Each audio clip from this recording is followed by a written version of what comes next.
This is Newsmakers from the Israel Democracy Institute's 19th Caesarea Economic Policy Planning Forum at the College of Management Academic Studies, Rishon LeZion.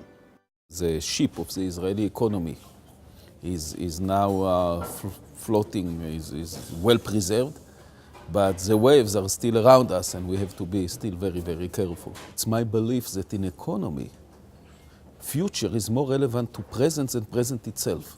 And therefore, you should never sacrifice the future of your economy in order to save it in present, because you will kill both.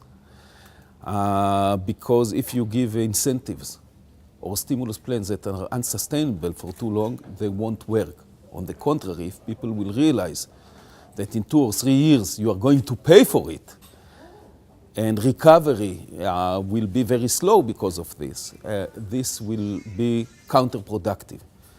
So, for example, when most countries reduce tax in order to stimulate the economy in the middle of the crisis, we raise tax temporarily.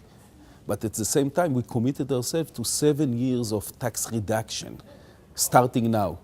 Right now, there are many new investments in the Israeli industries, traditional industries, and on them also high-tech industries, both by Israeli firms and by international firms. Just to give an example, Intel already concluded several $1 billion new investments in its compound in Kiryat Gat, producing chips. And international banks, one of them, Berkeley, already announced opening an R&D center in Tel Aviv for financial technologies, and others are expected to follow. So this is maybe the most important thing in crisis or following crisis.